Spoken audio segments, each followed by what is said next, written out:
Hello viewers, இன்னைக்கு நம்ம பார்க்க போறது one punch man season 3 episode 3 part 2.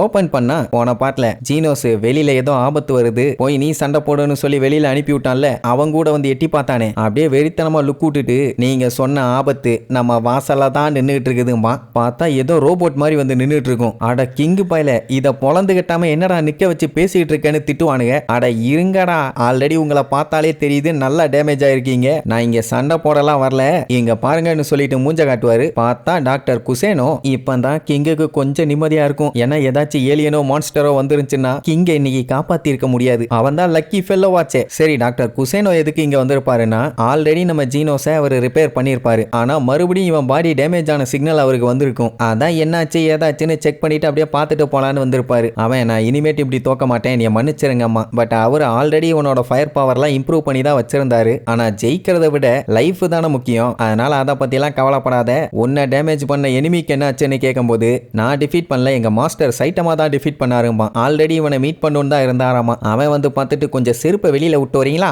அப்படின்பா. சரின்ட்டு அவரும் விட்டுட்டு வந்து அவரை பத்தி இன்ட்ரடியூஸ் பண்ணுவாரு. என் பேரு டாக்டர் குசேனோ, நான் ஒரு மெக்கானிக்கல் இன்ஜினியர், சீனோஸோட பாடி பார்ட்ஸ் எல்லாத்தையுமே நான் தான் சரி பண்ணி கொடுக்குறேங்கிற மாதிரியும் சொல்லுவாரு. நம்மளும் அவனை பத்தி இன்ட்ரடியூஸ் பண்ணிக்குவான். இதுல காமெடி என்னன்னா, அந்த டாக்டர் ஜீனோஸை பத்தியும் அவன் எந்த அளவுக்கு சைட்டமா மேல மரியாதை வச்சிருக்கான்னு அடுத்தடுத்துன்னு அவர் பாட்டுக்கு பேசிட்டே போவாரு. நம்ம சைட்டமாவும் அவன் பாட்டுக்கு என்னென்னமோ பேசிட்டு இருப்பான். உடனே ஜீனோஸ் அவர்கிட்ட எதா இருந்தாலும் சட்டு புட்டுன்னு பேசி முடிங்கமான, அந்த விளக்கெண்ணெல்லாம் எனக்கு தெரியும், இங்க வரதுக்கு முன்னாடி நான் முக்கியமான ஒரு விஷயத்தை எடுத்துட்டு வந்திருக்கேன் அப்படின்னு சூட்கேஸை போட்டு நோண்டிட்டு இருப்பாரு. எல்லாத்துக்கும் ஆர்வம் மெயினா ஜீனோஸ்க்கு ஏதாச்சும் அப்கிரேட் பண்ணி கொண்டு வந்திருக்காரான்னு. கடைசியில பார்த்தா அது ஒரு ultimate premium deluxe beef gift set ஆமா, அதுவும் டாப் குவாலிட்டி. இதுக்கு மேல சைட்டமாக்கு என்ன வேணும்? ஜீனோஸை இவ்வளவு நாளா பாத்துக்கிட்டதுக்காக ஒரு சின்ன கிஃப்ட் ஆமா, அவ்வளவுதான். அதை வாங்கிட்டு எப்போனாலும் சரி, என்ன டைம்னாலும் சரி என்கிட்ட சொல்லுங்க, நான் பாத்துக்கிறேன். அவனுக்கு மென்டாரா இருக்கிறதுல எனக்கு சந்தோஷமான. அதை பார்த்த ஃபுபக்கிக்கு அப்படியே தூக்கி வாரி போட்டுரும். அட பாவி, உன்னை ரெக்ரூட் பண்றதுக்காக நான் இவ்வளவு கஷ்டப்பட்டு இருந்தேன், ஒரு மணி நேரமா பிச்சை எடுக்காத குறையா நான் பேசிட்டு இருந்தேன், அதெல்லாம் கேட்காத காது ஒரு பீஃபை பார்த்தோன்னு கேக்குது அப்படின்னு மனசுக்குள்ள ஒரு குமுறல். அவ உடனே இங்க ரெட் ஒயின் இருக்கான்னு கேப்பா. அதெல்லாம் இங்க கிடையாது.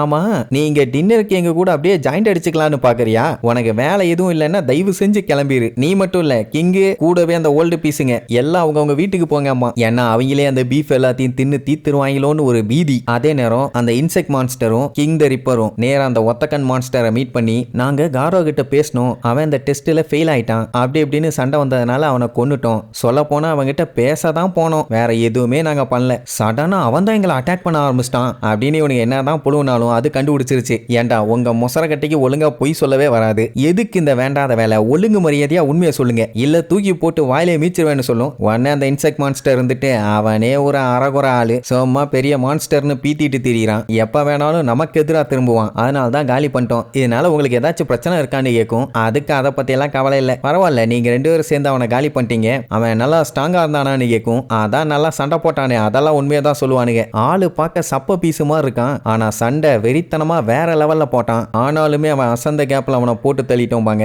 சரி, அவன் செத்ததை கன்ஃபார்ம் பண்ணிட்டீங்களான்னு கேட்டா, டபுள் செக் எல்லாம் பண்ணல, ஆனா கண்டிப்பா செத்துருப்பான், அதுல எந்த டவுட்டும் இல்லைன்னு ஒண்ணு இங்க இன்செக்ட் மான்ஸ்டருக்கு தூக்கி வாரி போடும். என்ன செத்ததை கன்ஃபார்ம் பண்ணிட்டீங்களான்னு கேட்கறான். அப்படின்னா ஆரம்பத்துல இருந்தே அவனை கொல்லதான் பிளான் பண்ணிட்டு இருக்கியான்னு ஷாக் ஆகும். இங்க காரோ செத்துட்டான்னு தெரிஞ்ச உடனே இந்த பொடி பைய கதறி கதறி அழுவான், ஏன்னா அவனை கடத்திட்டு வந்திருப்பானுங்க. ஆமா, இவன் யாரான்னு கேட்டா, இவன் எங்களைய பார்த்துட்டான், அதனால தான் அலேக்கா லட்டு மாதிரி தூக்கிட்டு வந்துட்டோம்பானுங்க. எதுக்குடா அந்த வேண்டாத வேலை, சட்டு புட்டு அவனை போட்டு தள்ளுங்கன்னு சொல்லுமா. உடனே அந்த ரிப்பர், அட இருங்க பாய், நான் இவனை தூக்கிட்டு வந்ததே ரசிச்சு ருசிச்சு கொள்ளதான், எதுக்கு அவசரம் பண்ணும், கொஞ்சம் கொஞ்சமா வச்சு செய்யறேன்னு சொல்லுவான். ஆனா இப்ப அதுக்கெல்லாம் டைம் இல்ல, ஏன்னா ஹீரோ அசோசியேஷனை சேர்ந்தவங்க ஆல்ரெடி ரோபோட்டை வச்சு இவங்க இருக்க இடத்த ஸ்பாட் பண்ணி ஆல்மோஸ்ட் பக்கத்துல வந்துட்டானுங்க. இன்னும் மேக்ஸிமம் வேணா ஒரு நாள் ஆகும் இவங்க இருக்க லொகேஷனை எக்ஸாக்டா கண்டுபிடிச்சிட்டானுங்கன்னா அப்புறம் எஸ் கிளாஸ் ஹீரோஸ் தான் இங்க வருவானுங்க, அவங்க தான் இவங்களுக்கு இருக்க முக்கியமான எதிரிங்க. சோ அதனால தேவையில்லாத வேலையை விட்டுட்டு எல்லாருமே சண்டைக்கு ரெடி ஆகுங்க அப்படிங்கிற மாதிரி சொல்லும். உடனே மத்த மான்ஸ்டர்ஸ் எல்லாம் எப்படி ரெடி ஆயிட்டு இருக்காங்கிறத காட்டுவாங்க. அதுல ரைனோசரஸ் மான்ஸ்டர் யாரா இருந்தாலும் சரி, எவரா இருந்தாலும் சரி, நான்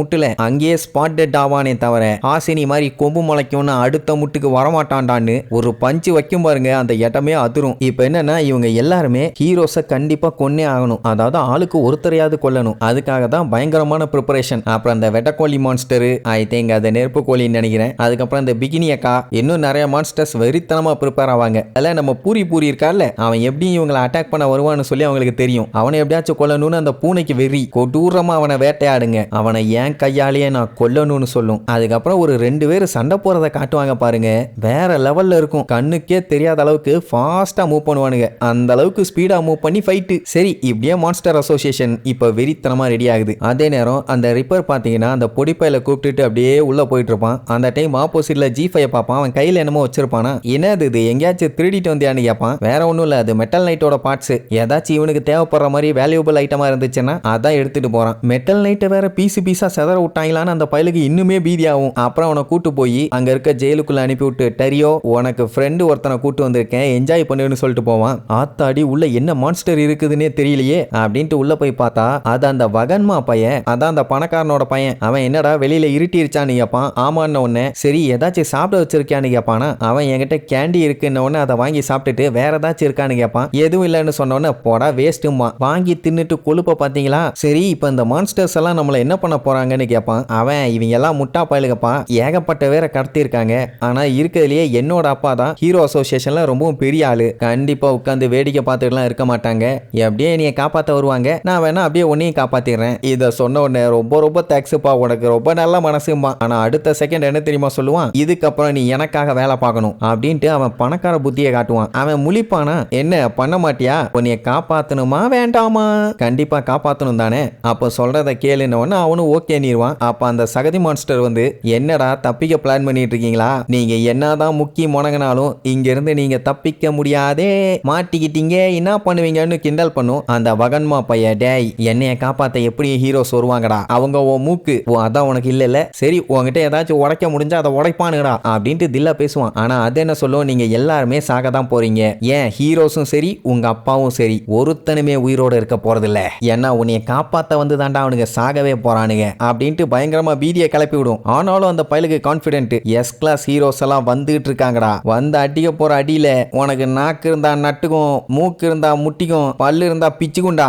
அதுவும் எங்க மெட்டல் பேட் வந்தாருன்னா ஒண்டியால அவங்கள சுத்தி அடிப்பாருடான்னு சீன் போடுவான். ஆல்ரெடி அவனை பொறி உருண்ட மாதிரி ஆக்கிட்டாங்கன்னு அவனுக்கு தெரியல. இதுல அவருக்கு நீங்க எல்லாம் பீஸ் ஆஃப் கேக்கும்பானா, ஐயோ அப்படியா மெட்டல் பேட்டா, பயந்துட்டேன் போடா டுமாங்கோலின்னு சொல்லி விழுந்து சிரிக்குமா. அப்பந்தான் அந்த பொடிப்பைய மேட்ர சொல்லுவான், டே வகன்மா மேட்ரு தெரியாம ஏன்டா வாய விட்டுட்டு இருக்க, ஆல்ரெடி அவனுக்கு லைட்னிங் கெஞ்சி ஹெவி காங்கு மெட்டல் பேட்டுன்னு எல்லாத்தையுமே பந்து அடிட்டானுங்க, அதனால அவங்களால இனி யூஸ் இல்லாமா. பட் ஹீரோ அசோசியேஷன்ல அவனுங்க மட்டும்தான் இருக்கானுங்களா, இன்னும் டொர்னேடோ இருக்கா, பிளாஸ்ட் இருக்கான், ஏன் கிங் இருக்காருமா, பாவம் கிங் என்னடா ஒரு பேரை கேட்ட உடனே சும்மா அதிருது இல்ல அப்படின்ட்டு பயங்கரமா பில்டப் பண்ணுவான். உடனே அந்த மான்ஸ்டர், ஆட பொடிப்பாயில மான்ஸ்டர் அசோசியேஷனே எதுக்கு கிரியேட் பண்ணாங்கன்னு உனக்கு தெரியுமா, ஒரு ஹீரோ விடாம எல்லாத்தையுமே மொத்தமா வலிச்சு போடலாம். அதுல எங்க கிட்ட ஒரு மான்ஸ்டர் இருக்குது பாரு, எஸ் கிளாஸ் ஹீரோஸை விடலாம் டேஞ்சரஸ் மான்ஸ்டர், அதுவும் எங்க கிட்ட த்ரெட் லெவல் டிராகன் மான்ஸ்டர்ஸும் இருக்குதுங்க. சோமா பொலந்து கட்டும், அதுங்க கிட்ட இருக்கிற ஸ்ட்ரென்த் அளவுக்கு யாருகிட்டையும் கிடையாது. சொல்ல போன கடவுளே உட்காந்து டிசைன் பண்ண அளவுக்கு பயங்கர பவர்ஃபுல். மனுஷங்களாலலாம் அவங்களுக்கு எதிராக நின்று சண்டை போட முடியாது கண்ணா,